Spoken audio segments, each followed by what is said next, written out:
Eh bien, maintenant, il nous fait plaisir d'aller chez ou auprès de Gaston et Eva Racine. C'est eux qui nous donnent leur témoignage et ça vaut vraiment la peine d'être écouté jusqu'à la fin. À tout de suite. C'est un grand privilège de vous avoir ici à l'émission. Ça fait longtemps. Enfin, merci Seigneur, vous êtes là.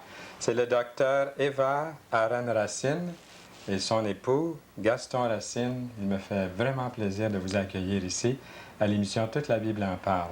Et j'aimerais commencer tout de suite avec docteur Eva Aran Racine et nous parler de vos origines et de votre profession, Madame Racine, si vous voulez bien. Je suis née en Chine parce que mes parents étaient missionnaires. Mes deux parents ont été élevés dans des milieux tout à fait athées, mais ils se sont convertis en lisant la Bible chez eux dans leur chambre. Et ils se sont trouvés ensemble en Chine. Et ainsi, c'est là-bas où j'ai pris mes origines. Et j'ai vu la misère que les femmes avaient en Chine. Et j'ai décidé à l'âge de 4 ans, où j'ai rencontré mon premier docteur. Et du coup, je suis tombée amoureuse de lui. À 4 ans. De devenir docteur. Ah bon. Et jusqu'à j'ai fini mes études, mon père m'a dit, eh bien, tu sais que j'ai été déshéritée. Il était fils de millionnaire, mais après sa conversion, son père l'a abandonné à cause de sa foi. Mais je prierai pour toi, je suis tout à fait d'accord que tu deviennes doctoresse. Et je suis venue à McGill et j'ai fait mes études. Et dans ma Bible, que j'ai encore et que je lis, il a mis 2 versets qui vraiment étaient l'héritage de ma vie. Et je voudrais vous les lire justement maintenant. Seulement, fortifie-toi et sois très ferme pour prendre garde à faire selon toute la loi que Moïse, mon serviteur, t'a commandée. Ne t'en écarte ni à droite, ni à gauche, afin que tu prospères partout où tu iras. Que ce livre de la loi ne s'éloigne pas de ta bouche, et médite-le jour et nuit, afin que tu prennes garde à faire selon tout ce qu'il y est écrit. Car alors tu feras réussir tes voies, et alors tu prospéreras. Et je pense que cette prophétie de mon père, avec ces versets, se sont accomplis. Se sont accomplis merveilleusement dans votre vie. Vous avez eu une vie vraiment remplie d'activités, mais aussi des grandes bénédictions du Seigneur. Et un jour, vous avez rencontré ce monsieur-là, M. Gaston Racine. Et je vois tous les livres devant lui. Et je vous demanderais, M. Racine, qu'est-ce que vous faites pour que les gens puissent bien s'identifier à vous ce matin, aujourd'hui, ce soir, peu importe l'heure de la journée, puisque l'émission est vue un peu partout? Eh bien, je dirais que personne n'a voulu naître dans ce monde.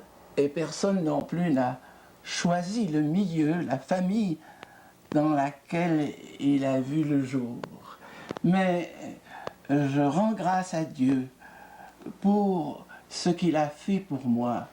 Mes ancêtres étaient en France des catholiques et qui avaient découvert la richesse de l'écriture sainte et qui se sont mis à la lire et qui ont demandé au pouvoir de Rome de réformer les mœurs qui laissaient bien à désirer. Ils furent appelés alors huguenots. C'était un nom, au fond, qui ne disait pas grand-chose, qui voulait dire protestant, mais comme aujourd'hui, protestant ne veut plus dire beaucoup. Et je dirais que c'était un peu un sobriquet, comme celui qu'on a donné aux premiers disciples de Jésus. Chrétien. Chrétiens. Oui. Les païens ont nommé les disciples chrétiens. Et je dirais, plus proche de nous, comme les sœurs de la charité ont été appelées sœurs grises, Oui. alors que tout le monde sait qu'elles sont en brun, n'est-ce pas? C'est vrai. Et quand j'ai su l'origine de ce nom Sœur Grise, c'est qu'on les accusait, du temps même de Marguerite Diouville, de s'énivrer. Et par humilité, Marguerite Diouville a voulu qu'on garde ce nom de Sœur Grise. Et une autre chose qui m'a beaucoup marqué, c'est que je suis né dans une famille très attachée à la Bible, en Suisse, où mes ancêtres s'étaient réfugiés pour sauver leur vie, mais dans un canton à minorité catholique. Et mon père et ma mère m'ont élevé dans le respect de ces catholiques, de cette minorité. Et ils m'ont révélé qu'avant ma naissance, ils avaient beaucoup prié pour avoir un fils et qu'ils avaient demandé à Dieu qu'il lui soit consacré dès le ventre maternel et que je ne sois pas l'homme d'un milieu, mais un homme de Dieu pour tous. Ils ne savaient peut-être pas ce qu'ils demandaient et les souffrances que cela allait m'apporter.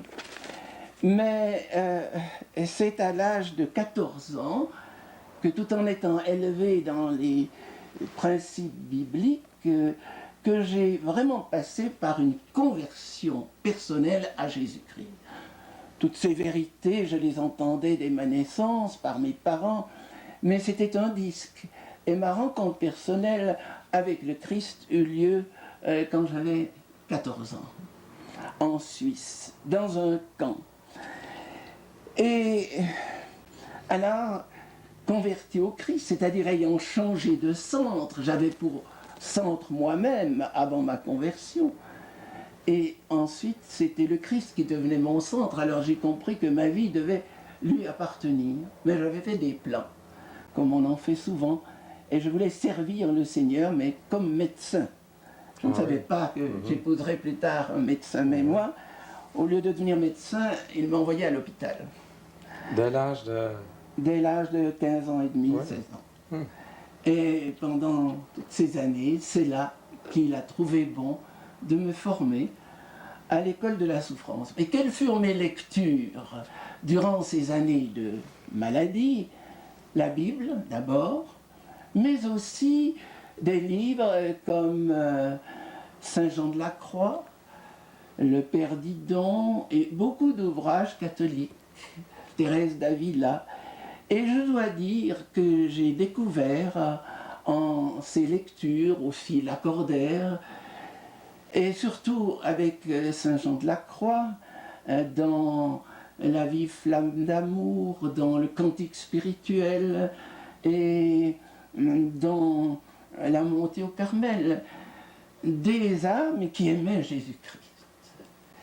Et quand miraculeusement, en 1936, en Italie, j'ai reçu ma vocation, j'ai compris que je devais apporter spécialement dans les cantons catholiques de mon pays où la Bible n'était pas encore permise d'être lue par le peuple, d'y apporter l'écriture sainte. Et vous l'avez fait abondamment. Lorsque je vois les ouvrages, est-ce que vous voulez nous parler un petit peu de ce que vous avez ici? Parce que votre message a été multiplié des centaines, peut-être des milliers de fois dans les pays francophones à cause de ces ouvrages que vous avez ici. Oui, parce que... Et attardez-vous peut-être un petit peu plus longtemps sur les leçons de Marie, mère de Jésus. Et juste avant votre entrevue, j'ai déjà annoncé aux gens, j'en ai déjà parlé un petit peu, mais j'aimerais que ça vienne de votre bouche. Ce que vous avez ici, ces messages que vous avez fait entendre par votre plume à tant de personnes à travers le monde. Bien, je dois dire que tous ces ouvrages sont des messages que j'ai donnés oralement d'abord. Ça a commencé dans différents pays francophones, dans différentes villes, soit à Paris, soit en Suisse, à Lausanne, à Genève ou ailleurs. Et jusqu'en Asie aussi, quand c'était encore francophone, là-bas. Et on les a demandé, on a demandé que ce soit écrit. Alors je les ai écrits. C'est souvent un peu le langage parlé que j'emploie, mais c'est comme cela. que ça s'est donné. Et au sujet de Marie, justement, une constatation que je faisais, c'est que dans nos milieux dits évangéliques, on ne parlait pour ainsi dire jamais de Marie. On parlait de toutes les femmes de la Bible, on faisait des études sur la plupart des femmes de la Bible, même de Marie-Madeleine, une prostituée, mais de Marie, la mère de Jésus, la mère de notre Seigneur, on n'en parlait pour ainsi dire pas, juste peut-être à Noël, parce qu'on ne pouvait pas ne pas le faire, puisqu'elle était la mère de Jésus, la mère de notre Seigneur. Quelquefois, certains catholiques se sont étonnés que je ne l'ai pas appelée Mère de Dieu. Nous nous souvenons de ce concile qui eut lieu au IVe siècle, où justement on débattait ce sujet à cause de Nestorius, qui niait la divinité de Jésus-Christ. Et alors, dans ce concile, on l'a appelée Mère de Dieu. De sorte que pour moi, je crois que Jésus est le Fils unique et éternel de Dieu. Je crois donc à la divinité essentielle de Jésus-Christ. Mais peut-être qu'en l'appelant Mère de Dieu, on allait lui donner une position qu'elle n'a jamais voulu prendre. Elle est mère de Jésus, homme, que Dieu nous a donné. Alors, j'ai été conduit, c'était en 1955, dans les conventions de Morges en Suisse, où se réunissaient 1500 personnes à traiter de ce sujet devant un public dit protestant ou évangélique. Alors il y a eu quelques remous d'abord, puis tout à coup, eh bien, on a compris qu'on avait au fond délaissé la mère de notre Seigneur, parce que peut-être dans le romanisme, on lui avait donné une trop grande place.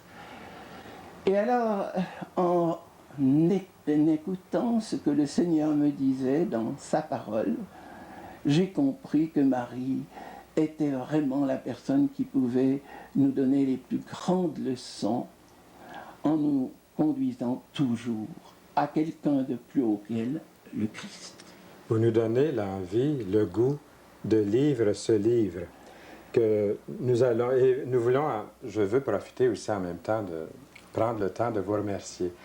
Vous nous avez offert à l'émission Toute la Bible en parle des milliers de ces livres-là. Et chaque semaine, à chaque émission, plusieurs fois par semaine, puisque l'émission passe plusieurs fois par semaine, nous allons offrir le livre « Les leçons de Marie, mère de Jésus ». Lorsque je vois, par exemple, des titres comme... D'ailleurs, vos petits livres étaient offerts à l'émission Toute la Bible en parle pendant au moins une couple d'années, il y a quelque temps. Oui. Et ils sont disparus comme des pains chauds. Imaginez-vous, je voulais en donner à tous les membres de l'équipe. Et Pierre Tremblay, qui fait partie de l'équipe, me disait, Fernand, il dit, ne distribue pas les livres de M. Racine trop rapidement, ils vont s'écouler très, très vite. Il dit, il faut les garder pour nos auditeurs. Mais quand je vois des titres comme Un message de Dieu aux veuves, Révolté, résigné, vainqueur, Jésus revient, es-tu prêt? Médiocrité ou sainteté, vous avez aussi encore Le Christ inconnu, Être chrétien, l'unité du corps de Christ. Et puis ensuite, vous arrivez avec un titre comme Marie, dans la communauté chrétienne, un tout petit livre, et aussi celui que vous nous offrez, Les leçons de Marie, mère de Jésus. C'est tout un cheminement. À quel moment avez-vous écrit ce livre-là? Est-ce que ça se trouve à quelque part ici, dans l'horaire? Le premier, c'était Un message de Dieu aux veuves. J'avais 18 ans, c'était à la fin 18 de ma ans. maladie. Oui. Oui. Mais j'avais juste tapé quelques versets bibliques qu'une veuve qui venait de perdre son mari était venue à mon chevet me demander s'il y avait des promesses pour les veuves. Parce que ça ne pouvait pas être votre mère, parce que je me disais, au moment où on se parle, je me disais, j'ai connu votre papa, Charles, oui. qui était venu nous visiter à Montmagny. C'était un homme vraiment pieux, Oui. qui aimait beaucoup la parole de Dieu aussi. Alors, vous avez écrit ce livre-là, et puis il y a eu un Puis cheminement. après, j'ai été 7 ans aumônier parmi les tuberculeux à Lézin, en Suisse, pendant la guerre, et j'ai écrit Révolté, résigné, vainqueur. C'était ce que je rencontrais en faisant mes visites dans les sanatoriats, et qui a été fait en plusieurs éditions. Puis Jésus revient, es-tu prêt? Médiocrité ou sainteté, et puis Le Christ inconnu, celui qui dit j'ai eu faim, j'ai eu soif, qui n'était pas connu. Et puis être chrétien, au fond, qu'est-ce que c'est qu'être chrétien? Mais il n'y a rien de polémique là-dedans. Cela peut être donné à tous, sans distinction de confession. Et alors, les leçons de Marie, eh bien, la seule autorité que je pouvais avoir, c'était au fond ce que Jésus a dit de sa mère. Et je citerai simplement ces textes quand il avait 12 ans et que sa mère et son père l'ont cherché puisqu'il était resté à Jérusalem. Quand Marie dit à son fils « Pourquoi nous as-tu fait cela? Nous étions en peine pour toi. » Il répond « Mais ne savez-vous pas que je dois être aux affaires de mon père ?» Et il est dit que Marie elle-même n'a pas compris ce que Jésus voulait dire, mais elle a gardé cette parole dans son cœur. Mais déjà à 12 ans, Jésus était occupé des affaires de son père. Et Marie gardait dans son cœur cette parole. Puis, dans le premier miracle que Jésus a accompli, j'étais aussi frappé de ce que Marie fit quand elle se rendit compte que dans ce mariage, il n'y avait plus de vin, comme un mariage durait toute une semaine et que tous étaient invités. Elle vient vers son fils et lui dit « Ils n'ont plus de vin ». Et on est un peu surpris de la réponse de Jésus. Il dit « Qu'y a-t-il entre toi et moi, femme? Mon heure n'est pas encore venue. » Il dit à sa mère « Mon heure n'est pas encore venue. » Parce qu'au fond, ce n'est pas les liens de la chair qui vont le conduire. Marie, on peut bien la comprendre, savait qui il était, aurait voulu qu'il se manifeste. Son heure n'était pas encore venue. Mais plus tard, il dira à son père, « Mon heure est venue. » Et alors, malgré tout, Marie nous donne là un exemple formidable. Elle a cru que son fils ferait quelque chose. Elle nous donne ces 7 paroles, ces 7 mots. Faites tout ce qu'il vous dira. Voilà. Eh bien, docteur Eva Arène-Racine et M. Gaston Racine, malheureusement, notre entretien, ça s'écoule très rapidement, comme vous pouvez voir. Ce sont les minutes les plus rapides du monde, ici, lorsqu'on est assis autour de cette table, à toute la Bible en parle. Mais je dois vous dire que si, et vous allez sûrement être d'accord avec moi, s'il y avait plus de personnes aujourd'hui qui voulaient écouter le message de Marie, faites tout ce qu'il vous dira, un grand nombre de personnes auraient une vie transformée. Là-dessus, je vous dis de tout mon cœur un grand merci. Et nous allons profiter abondamment de ces livres, les leçons de Marie, Mère de Jésus. Encore une fois, merci beaucoup d'être là. C'était Gaston et Eva Racine, et je vous lis un petit paragraphe de son livre intitulé « Les leçons de Marie, Mère de Jésus », à une heure où notre jeunesse se passionne de plus en plus pour des vedettes qui, trop souvent, hélas, trouvent leur gloire dans ce qui devrait faire leur honte. Il nous a paru utile d'évoquer pour nos lecteurs le vrai visage de celle qui, sans cesse, nous conduit plus haut qu'elle. C'est pas beau, ça, ces paroles-là?